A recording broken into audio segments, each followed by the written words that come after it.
Et oui, bonjour, la communauté des coups critiques, c'est encore moi Pépé, et on se retrouve aujourd'hui pour parler du retour tant attendu du roi, de l'enfant prodige.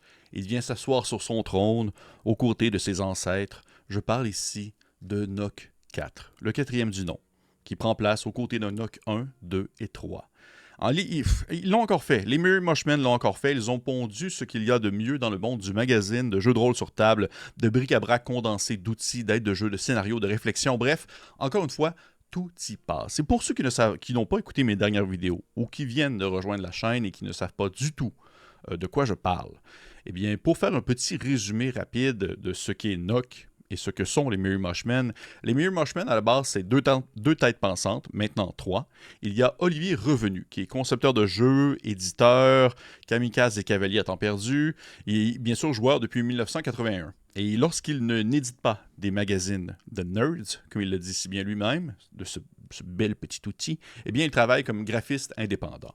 Il y a aussi Éric Nieudant, qui est concepteur de jeux, primé et auteur de livres de science-fiction, également originaire du pays des millions de fromages. Il est basé à Dublin, en Irlande, et on peut le voir traverser parfois le pays de gauche à droite, de haut en bas, sur son skateboard. Il est professionnel dans l'industrie du jeu depuis le dernier siècle. Il a redécouvert le jeu old school pendant sa période Google+, ce qui a conduit à la production du jeu Machete Monster. Si jamais vous n'avez pas entendu parler de ce jeu-là, j'ai pas fait de vidéo là-dessus, mais il faudrait éventuellement que j'en fasse une parce que ça vaut vraiment, vraiment la peine. C'est une très belle reprise du Black Hack.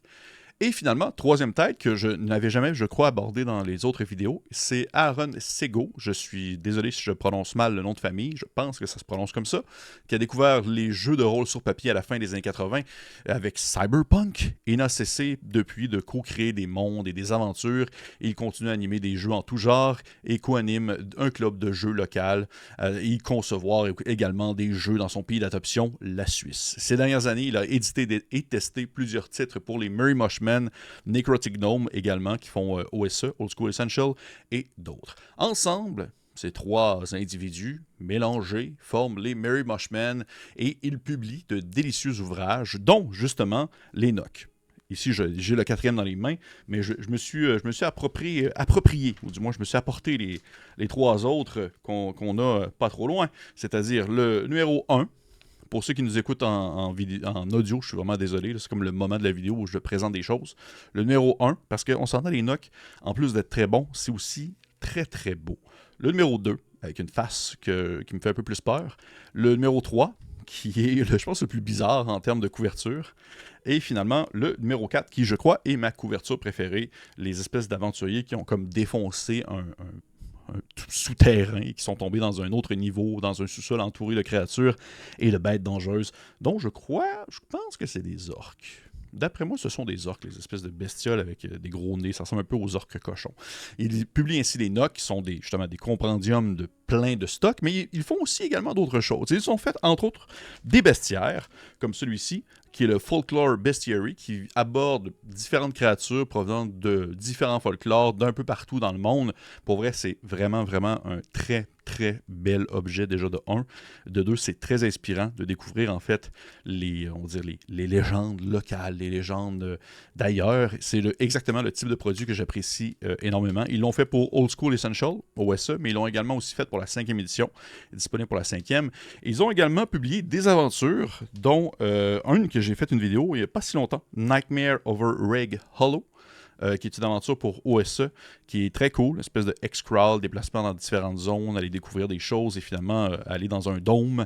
Vous irez voir la vidéo. En fait, je vais mettre des liens maintenant aux différentes critiques des autres Nock et autres produits que j'ai en ma possession des Merry Mushmen dans la description de cette vidéo.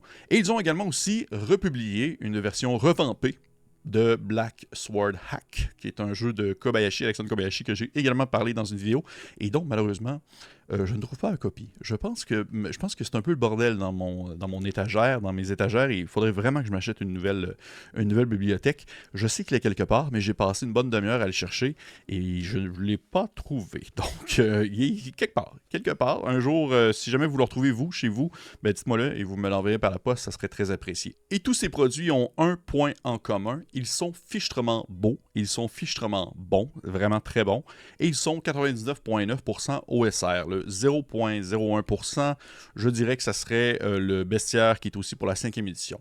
Chaque NOC est un compendium, en fait, parce que c'est surtout de ça que je parle aujourd'hui, le quatrième en question, et qui réunit de nombreux auteurs, créatrices, dessinateurs et illustratrices provenant des 4 coins du monde, dont notre Québécoise Evelyne Moreau, dont j'ai souvent parlé dans certaines vidéos, offrant ici une pléthore d'idées sur une pléthore de sujets aussi variés les uns que les autres, des opinions personnelles, des articles, des idées, des concepts, des tables aléatoires, il y a absolument tout. Et c'est un peu ça pour ça que je trouve que c'est difficile de faire une critique globale du magazine autrement qu'en mentionnant à quel point chaque volume en vaut autant la peine que les précédents, dans le sens que NOC 4 vaut autant la peine que le 3, le 2 et le 1, même que je pense que le 4 a une petite place particulière sur le podium. Je l'ai trouvé particulièrement réussi. Ça ne fait pas exception à la règle, c'est un délicieux produit.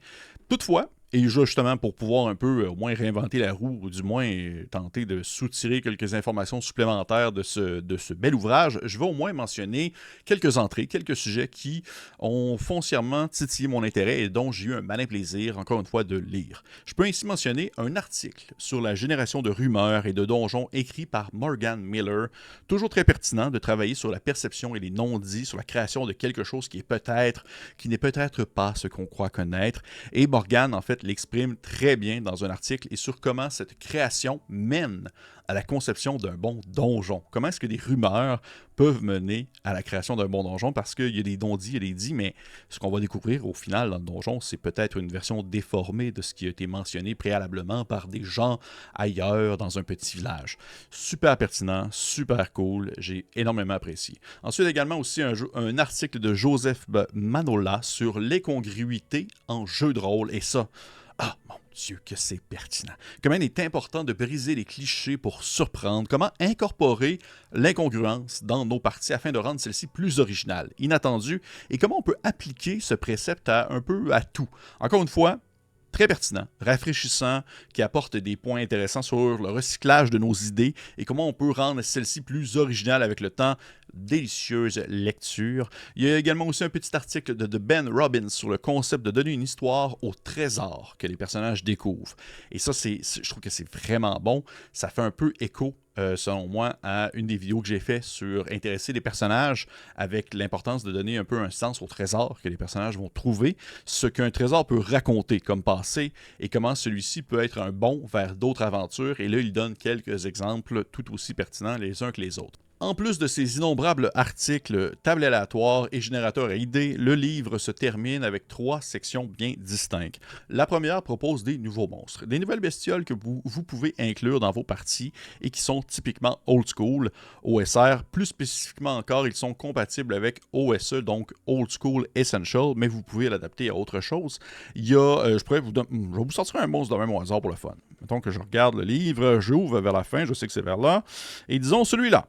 C'est les Raptor Knights. C'est des humains, autrefois des humains, des chevaliers en fait, qui ont été maudits pour pouvoir garder des tours et des forteresses.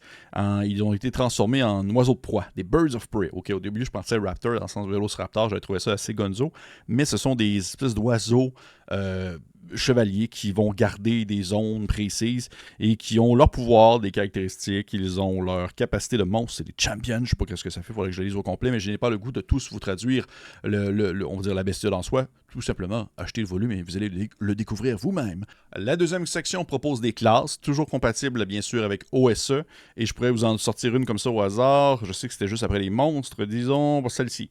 The Inquisitor, qui est une espèce d'inquisiteur un peu à la Warhammer, un genre de guerrier un peu divin, mais tourné vers le châtiment. Ouah, méchant, parce que justement, il y a des jugements qu'il peut donner aux autres, dont par exemple Silence, qui la cible doit faire un jet de sauvegarde où elle va tomber muette pendant 1 heure par niveau d'inquisiteur. Oh mon Dieu Seigneur, c'est vraiment bon contre des magiciens et non pas des magiciens.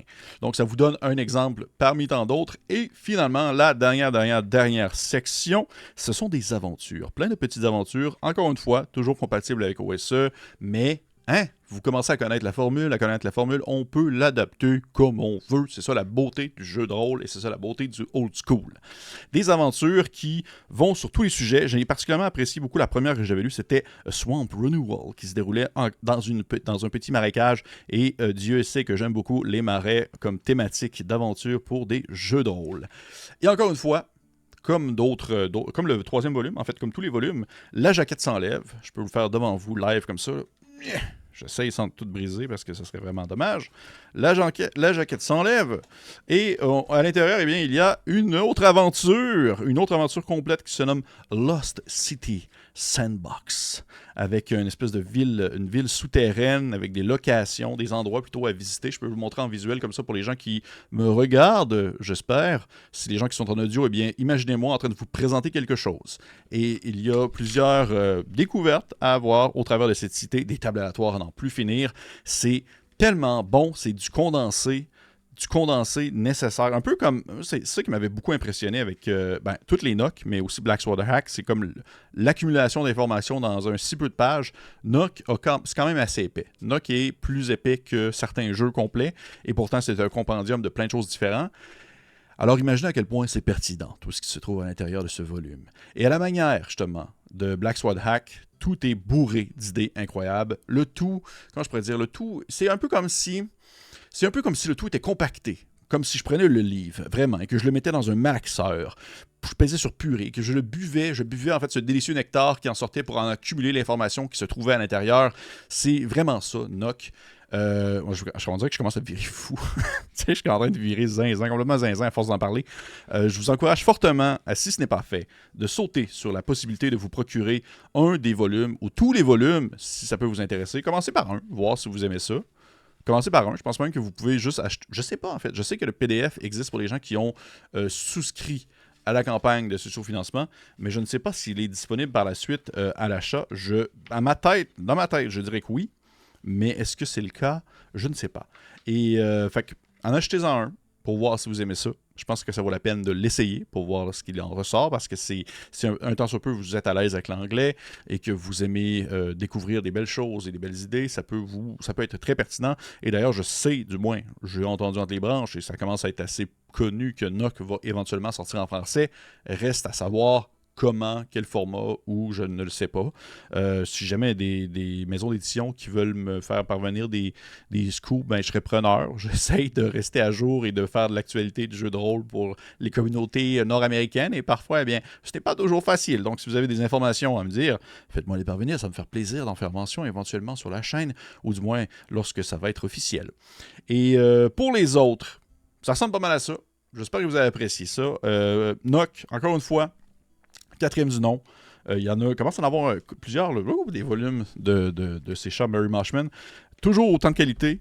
Là, j'ai surtout parlé en fait des textes. Je n'ai même pas parlé des illustrations qui sont encore une fois de toute beauté, de tous les styles différents. Du style vraiment plus old school, un peu collage, qui fait parfois penser à Morgborg, à quelque chose de beaucoup plus moderne, beaucoup plus presque abstrait même, avec bien sûr la participation d'Evelyne Moreau, dont j'ai fait mention tout à l'heure, qui est une Québécoise, que j'apprécie beaucoup les illustrations, mais également aussi Rakam Leroux, que j'apprécie également, j'apprécie énormément, qui était présent lors d'autres numéros et que j'ai déjà parlé sur la chaîne lors de certains projets qu'il avait fait en campagne de source-financement. Un illustrateur français que je trouve très, très talentueux également.